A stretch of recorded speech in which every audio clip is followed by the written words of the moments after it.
Tää menee tälle puolelle sopikaan.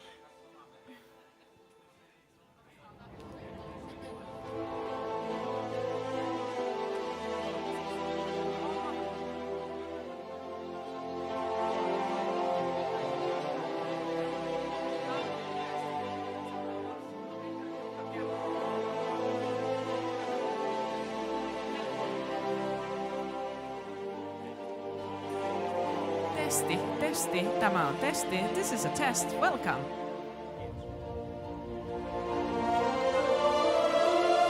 Puhukaa mikkiin.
Niin, tosin kiinni. Se on lateksia. Reippaasti liimaa, reippaasti lateksia. No, lateksi on kyllä aika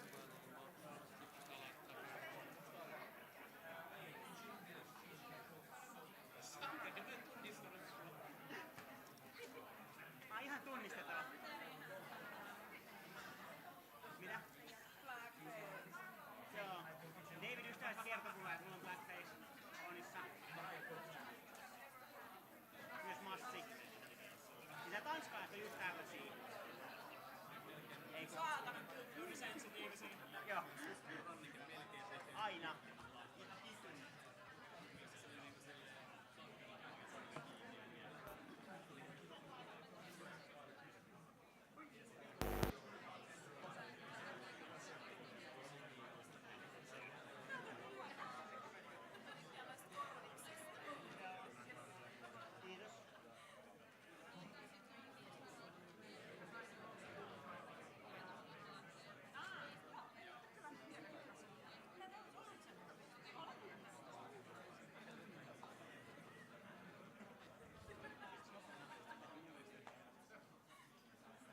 Mikä sen aikaa, että sä oot tehnyt muutaman virheen elämässä, alkaa sitten, että sä oot täällä just.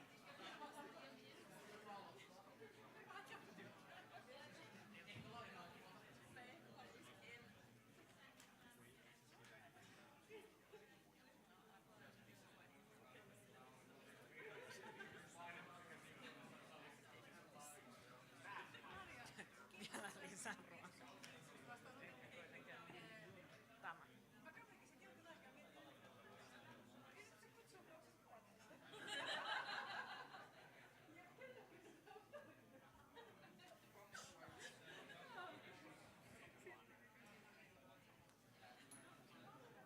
You found it! I'm so proud! Yay, days!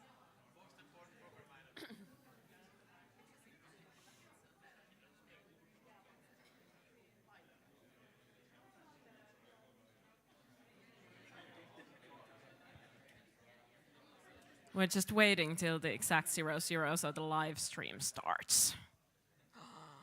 So keep talking.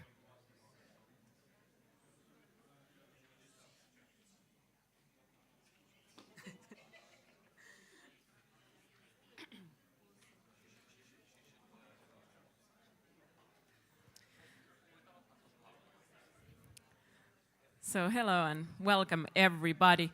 I think that maybe Maija can close the door now when she came in and it's 00 and we know that several people will march in next 10 minutes, but we don't mind. Hi everybody, welcome to all the mistakes we made in role-playing games. I am Massi Hannula Thorhauge, and I have been running this program item maybe 5 or 6 years at Ropecon. Normally we are on Saturday evening when we have already made several mistakes at Ropecon also as well. But for reasons I will explain you during my fantastic slideshow, you know why we are on Friday. Few words about me. I am a Finnish LARP producer and organizer who lives in Denmark. For the mistakes I made a Danish man in Sweden. It is very nice, but takes me away from Finland. This program item was originally run in Knutpunkt, the Nordic LARP conference, Solmukohta in Finnish. And it is a concept made by Rasmus Högbø. I am really bad with his name. I really don't know how to pronounce it. Sorry, Rasmus. I'm really sorry. This has been going on for, 6 years? But let's talk about why we talk about our mistakes. That is because we all make mistakes. Even the organizers of 30 years of festival or Ropecon or whatnots make mistakes, and that is perfectly fine. Players of hundreds and hundreds of LARPs and role-playing games make little stupid mistakes, but they also make mistakes that could be avoidable maybe. So how we talk about these mistakes is that I collect few, always 3, or at least try, experienced LARP organizers, role-playing dungeon masters, convention organizers, renowned players from the Finnish or international scene to talk about their mistakes. Mistakes often are really funny if they're not like super disastrous. And it is funny to talk about them afterwards. Why do we talk and laugh to them is that we do not need to invent the wheel again. Because seriously, we can avoid these wheels and we really can do this. But when we talk about them and laugh about them, it is not really shameful. It is really okay to fuck up. It's okay to say fuck up, right, in the live stream, yes. It is perfectly all right to fuck up, and this is why we laugh about them. Well, I have made mistakes, several. And if you go to Ropecon's YouTube channel, you can find most of my mistakes there, because I've been talking about them for several years. So I am going to talk about a mistake that is concerning what is going on in this head and why this program item is not on Saturday evening. This is me and my little brother. Several years ago, as you can see, there was a beautiful and young. I'm still young and beautiful. Yes. And this is me during the weekend of his confirmation.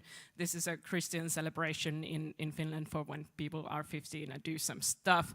Well, this is me during his confirmation weekend. I wasn't there for him.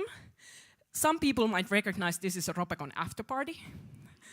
Some people might recognize some people in the picture. I tried to cover their faces. That is definitely not beer. I was definitely celebrating with my little brother, as we can see, and not organizing Ropecon.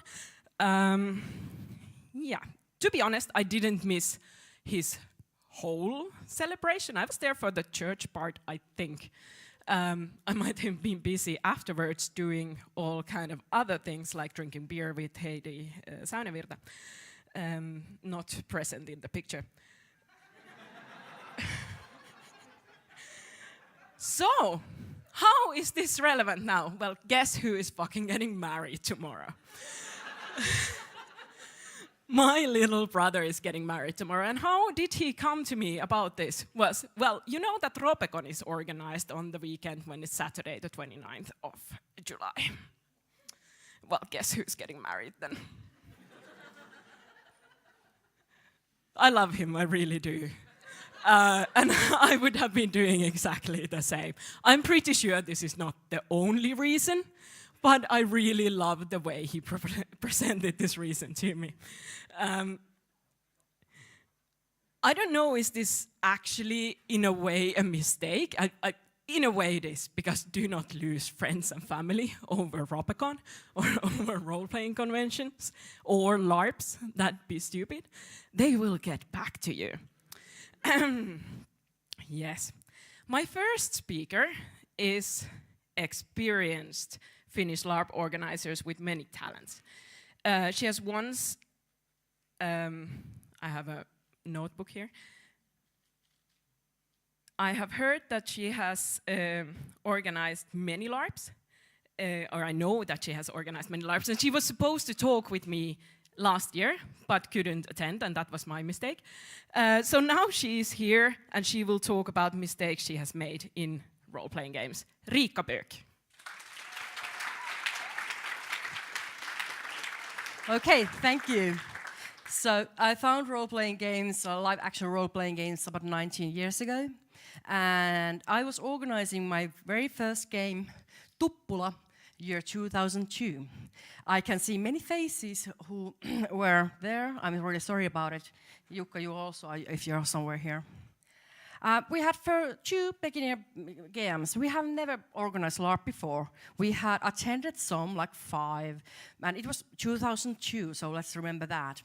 So it was just 2 of us. We wrote all the characters, we were making the food, and we didn't really realize what you need to do before the game at the location. So we were actually, night before the game, we were, sewing curtains to the windows because we wanted nice curtains at the location. That was between Friday and Saturday night when the game was starting Saturday morning. Oh well, no problem. We had some friendly players helping us out, but next time we knew that, okay, we will prepare some props beforehand, not at the location. Really smart thing to do. Also, we heard that there's this thing called Suoli. Okay, they are thinking about coming to some game somewhere else than Helsinki and have their meeting. Okay, let's invite them here. We did have some wise people saying that perhaps you shouldn't because this is your first game you're organizing. Well, we didn't believe that. Okay, go ahead, come here. This is our very first game. Come and see how the LARPs are at Oulu. Well, they traveled, there was like 6 or 7 people, and there was really scary people. For example, that guy over there.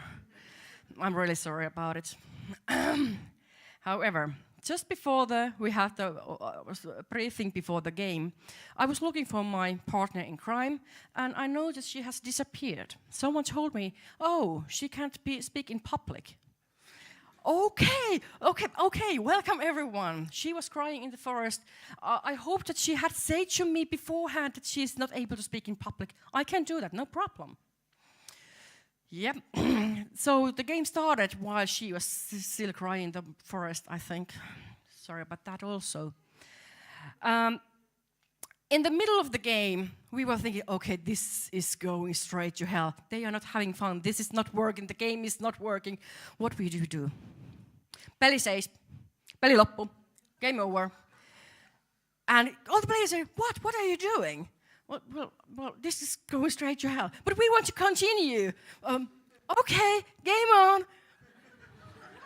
So we thought they weren't having fun, so we decided that, okay, that's it. But I don't know if you had any fun, but yeah, they did play the game. And I learned a lot. For example, don't do everything on your own. It's okay to ask help.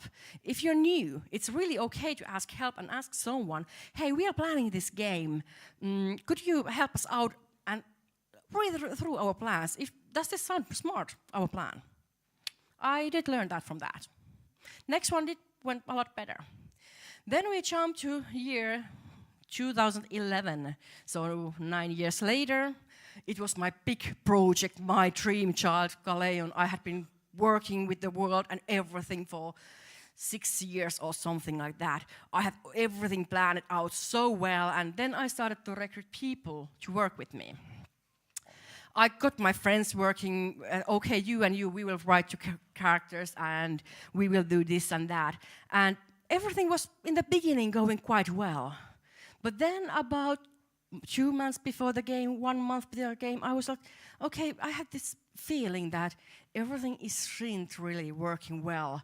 That, okay, we are a bit behind everything and characters are late and this is late and that is late. And I wasn't having fun actually doing the game at all. Not at all. I was trying to follow up the whole project and write my own characters. I had about 10 characters to write, not that much. Except I got my characters ready in time. 2 weeks before the game, I was, yes, I'm ready with my characters. And I found out that we had multiple game masters who were not ready with their characters. And during next week and a half, I wrote 14 characters more. Never again. What I learned about this, if I'm doing big projects, I know I have good ideas and I have the imagine how everything should look like. But I am not the person to follow up that everyone is doing their job. I can make perfect plans. This is a timetable, this is how things should be done. But I am not the person to follow that it's done. So next time, please, if I'm planning to do something like this again, please tell me, don't. Get someone to look after the timetable. It was 2011. Then we come to Jokisilta, when I made that mistake again. So, in addition to that mistakes which I made in 2011, so I was following up the project. I did have some extra hands, so it was a bit easier, but following up timetable, the characters getting ready, well, and everyone's doing what I expect them to do. I trusted people that they will do what I asked them to do, and I did not follow up, and that was my mistake. Everything went about well. One new mistake I made in this game was, okay, I had this amazing idea. Everyone can play exactly the characters they have always wanted to play. They can plan their characters. Okay, let's have a game for 50 people. And then I made a Facebook event, booked the location, and suddenly I have 300 people interested. And when to sign up, okay, if I can get more game masters, we will make a bigger game. Yeah, that was a good idea. So 5 game masters more writing characters. I don't know what I was thinking. And we had game for 100 people. In total, we had 192 sign-ups, where we randomly chose about 80 people for the game, and then we had the organizers. But it's not really wise to just well, it was 6 months before the game, but anyway, if you plan something for 50 people, don't just decide to double the characters for the game, even without sleeping overnight. So next time I'm deciding I'm doing something big, please come and say, don't do it alone. Please remember this. So what I have learned, I'm really good at planning, but I'm not good at follow-up. And I can see many familiar faces here who were also at Jokisilta. I know that for some people it was a great game, no problem. But for some it was not that good. Even Kaleo was quite a disaster for myself. I was in burnout for next 3 years and didn't write anything. But I know that some people, the game was still good. For me, it was personal disaster and never again. But there were few people who had great game. Then there were the people who were having beer and discussing at bonfire that this game was awful. Yeah, I went and got drunk after that, but it was fun. So, after all these years, I can laugh about this. I have learned that, okay, you don't have to do everything by yourself. And I have learned that know your teammates. If you have problems speaking in public, tell it to your teammates. If you have problems following up deadlines, tell your people, okay, I need someone to look after me. So now I'm telling all of you, I am not the person to look after deadlines. Thank you. Thank you, Riikka.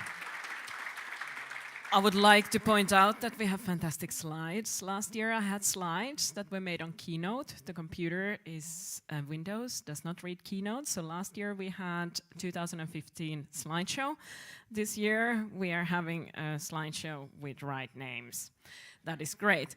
So, my next speaker, Mika Loponen, has been in the Finnish role-playing scene since forever. Everybody remembers, or at least from that time in Helsinki and so on, remember his portrayals of sort of vampires and shit. And his adventures to the LARPs in foreign countries. He has been in charge of making sure that the Golden Dragon Award has been given out every year since 2014, and I'm sure he will mention this in his fantastic presentations of the mistakes Mika Loponen has made. Yay! Basically, all my mistakes have to do with preparation. Like, Massi asked me here to speak. I thought, oh, there's an hour of time, so I collected an hour's worth of mistakes, only to learn that it's 10 minutes. Second, as the panel was starting, I was sitting there and asked Jukka, what the fuck, this is in English?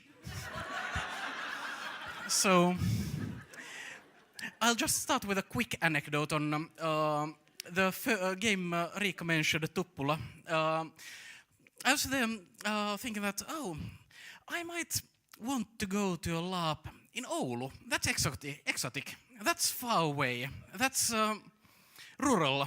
That's kind of meeting simple people and having fun. So I went there. I thought, okay, these people will be friendly, this will be nice. The first person I bump into is like, oh, you're in Helsinki, do you know what we love to do in Oulu? We shit in other people's sleeping bags.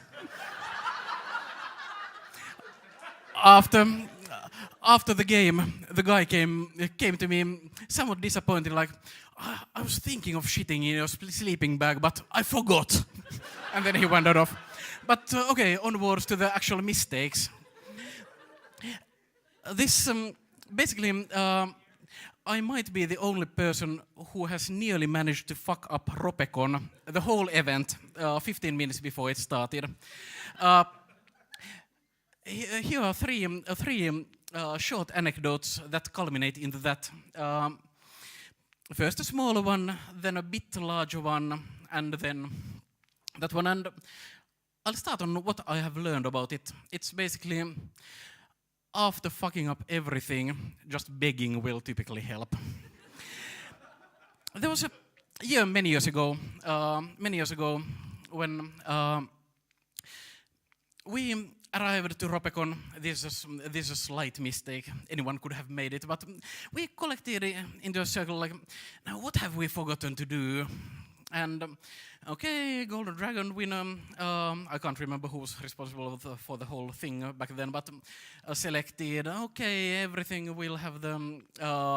We'll talk about that then. And who has bought the actual dragon? That was before we had them custom made. We sat in a small circle, looked at each other, like, oh fuck. Then started the blaming, like, was it your turn? No, I don't think so. We started going through the emails, and at one point it hit us like, fuck. We started going through the antique shops in Helsinki, trying to find anything that would resemble a dragon in any way, and a can of golden spray. Now,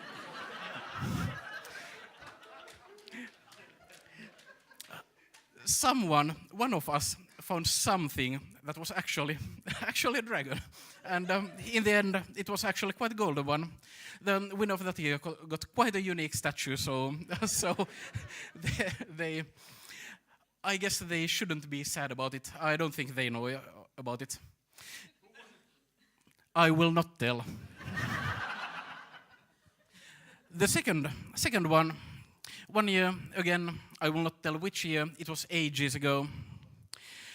Me and Jukka Seppänen, I think he's somewhere here, we were in horrible hangover on a Saturday morning. We wandered to the Dipoli car park like, my head hurts, this is horrible. Okay, we have a feeling that something has been forgotten, and we started going through the Golden Dragon thingamies, and Yes, yes, yes. We had the short list, and we have the statue. This time we have the statue, and we have done everything. Did we select the winner? No. Quite many cups of hangover clearing coffee were drank. I think Heikku might have wandered to that parking lot also, and thus gotten into the ring of, oh fuck, let's do this quickly. Everything went smoothly. The winner was good, and I will not tell the year. But yes, the last one, quite the same vein. In 2005, me and Jukka were the main organizers of Ropecon, and 15 minutes before the entrance starts, we are at the parking lot. Like, now let's go through the to-do list once again. What have we done? We go tick by tick by tick by tick, and then Jukka says, okay, Mika, did you do the fire inspection thing, with the fire department, you know? I blanked out, like, He looked at me for 2 minutes or so, like, you didn't do it, did you? I'm like, yeah, there might be an answer to this, and it is not yes. There was some frantic calling around, which Jukka made while I sat quite embarrassed somewhere where he couldn't find me. It turned out that the fire department had its holiday season, so anyone who could actually do stuff about this, which should have been done quite long earlier, was on holiday. I guess there was half an hour of unlawful entrances to Dipoli for the event before Jukka somehow magically managed to get fire chief, palopäällikkö there, who came there in Bermuda shorts and Hawaiian shirt and went multiple times like, I just drove here from my cabin. Do you understand? I just drove here from my cabin. I guess he spent 5 minutes inside before stammering yes. And just going away. I guess there's a moral to these stories.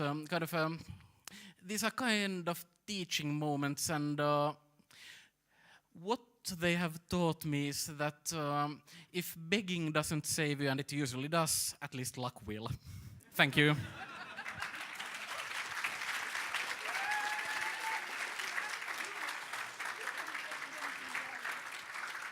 Something tells about this Ropecon was almost destroyed because fire investigation thing is that this is the third time, I think, this is a story in this program item. Let's not do that again.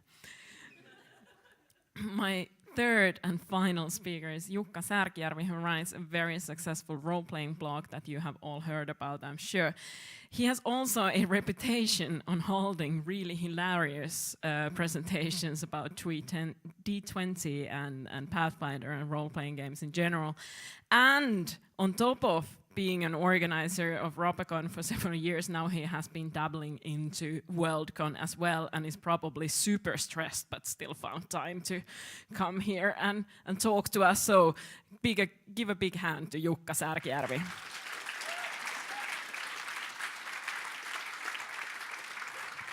Thank you. Hi, everyone. So when I got asked to do this, I checked out the previous installments of the series on YouTube. And they're basically all about LARP organizing. Thing is, I'm not a LARP runner. I GM tabletop role-playing games. And there's a bit of scale difference. When you screw up as a LARP organizer, there can be financial repercussions to the tune of hundreds or even thousands of euros, tens of thousands if you're Klaus Rasted. You may end up with dozens of people stranded in a foreign country, or without food for a weekend, or something else very dramatic that it'll take a couple of years to recover from, enough that you can laugh about it. However, as a tabletop GM, while there's certainly potential for some really awful social damage in a gaming group, the blast radius is going to be smaller. At most, two people will never talk to one another, relationships may fail, campaigns die, and maybe someone has bought a rulebook they'll never get to use. Like bad stuff, but ultimately affecting a pretty small group of people. So it's a tough act to follow, but I'll try. So, as many of you may know, I'm heavily involved in organized play campaigns. Like these big global role-playing game campaigns. Like I can take my character and play it at Ropecon, at a Gen Con, at a game store in Tokyo. All part of the same campaign. It's glorious stuff when it works.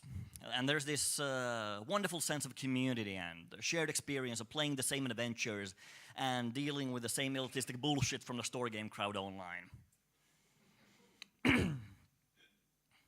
Anyway, the campaigns run on pre-written adventure modules. You sign up to the system, you download the files, print them out, read them, prepare the game. To ensure a level playing field, they're pretty strict about running stuff as written. And so before Pathfinder Society, which is my current poison of choice, there was Living Greyhawk. It was run by Wizards of the Coast. Dungeons & Dragons 3rd edition rules. And this was back when I was but a callow youth who still paid for his Ropecon entry with money instead of being your dancing monkey.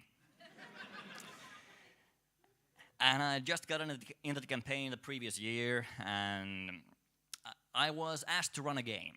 And not just any game. I was asked to premiere a new module for our region. I'd explain, but that's literally an entirely different 1 hour slot. 2 hours if I get my will through the next year. Suffice to say, it's not a big deal, but a moderate deal. And so, my first time DMing this campaign. I get the module, and I look at it, and sheesh, that's a lot of words. So I skim it, and yeah, this is D&D. I've been running this for 4 years. That it had been out at that time. I know the system like the back of my hand, except for the grapple rules. And I have a table rule for that. Do not invoke a rule system that you cannot handle yourself. Anyway, I'm lazy with the prep, and I mostly check the stat blocks, so there's nothing weird-ass I have to dig out a rulebook for, and the rest I can read at the table. Confident I can pull it off. I would have been about 19 at the time. Yeah. You can probably see where this is going already, but there's not enough dawning horror in your eyes. So I will now go off on a tangent about something seemingly unrelated that will then tie into the resolution of the events. So back in the 1980s, there was this satanic panic thing you may have heard of, about how D&D lures youth into darkness and drugs and premarital sex. Yeah, cool story, bro. And because of this, TSR, then the makers of Dungeons & Dragons, cleaned up their act and removed overt references to demons and wrote up the Standards of Content document. It's this Mickey Mouse list of stuff you can't have in an official D&D product. Very comics code, pretty much what you'd expect for such a document written up in the late 80s, early 90s by a bunch of Americans when the Christian right got on their case. Villains can be cool, no positive depiction of drugs, and absolutely no sex. So then, imagine my surprise. When we're like 2 hours into the game, I turn to the next encounter, I read it through, I read it through again just to be sure, apologize to the players, and tell them that the DM is loading. Read it once more, and realize that I am staring at what is still, to my knowledge, the first and only sex orgy scene ever published under the official brand of Dungeons and Dragons.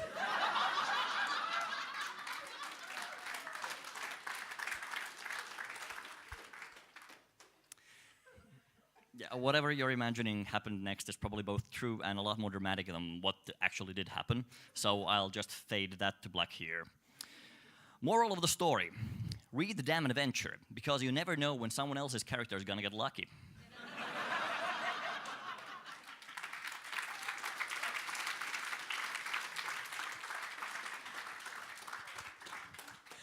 Amazing. Thank you. I like this program item also because it makes us laugh, but also because it is very short. Because we can't do 2 hours of shame. Half an hour is enough. So go, enjoy your Ropecon. Do not invent your wheel again, and be happy. I will go to a wedding. Bye.